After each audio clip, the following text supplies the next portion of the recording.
Le PNUD, à travers les fonds japonais, ils ont fait la réhabilitation de ce bâtiment-là. Il y avait moins de matériel, il y avait moins de machines et ils ont encore construit un autre bâtiment pour agrandir l'atelier de la menuiserie chez nous ici.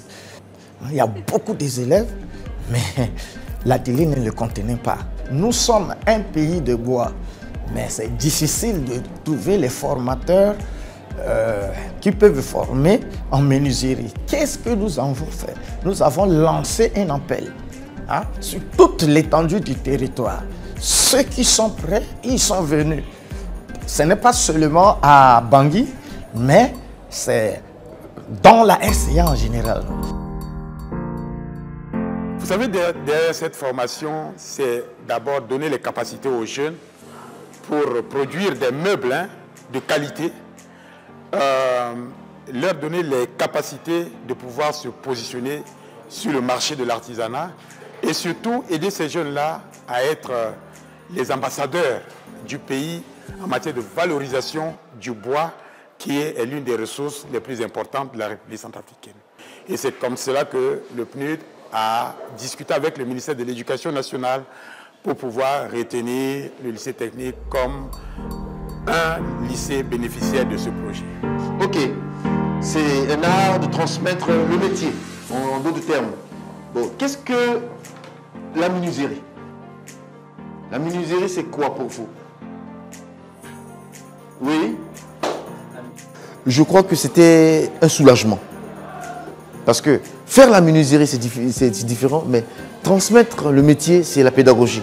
Donc, nous allons prendre une partie de ceux-là qui sont attachés à cela pour les intégrer au niveau de la fonction publique parce qu'on n'a pas assez de professeurs Donc, grâce à ce financement et que nous avons cette structure, nous avons maintenant une structure qui nous permet de continuer la formation professionnelle au niveau de BPT, qui est équivalent du bac professionnel en menuiserie.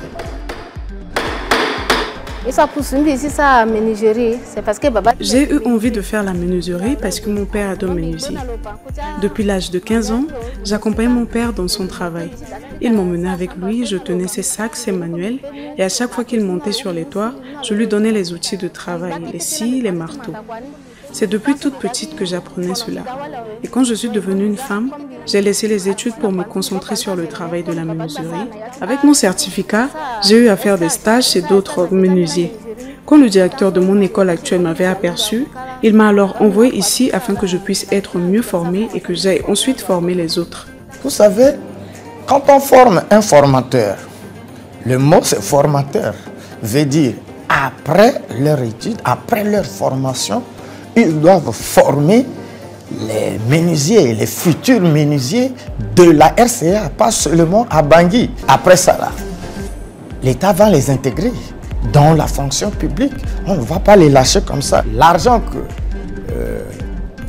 les responsables du Japon ont mis à la disposition du PNUD et le PNUD a fait la mise en œuvre correctement. Nous sommes très fiers d'eux, s'ils peuvent continuer encore dans ce sens pour aider la République centrafricaine dans ce domaine ou dans d'autres domaines.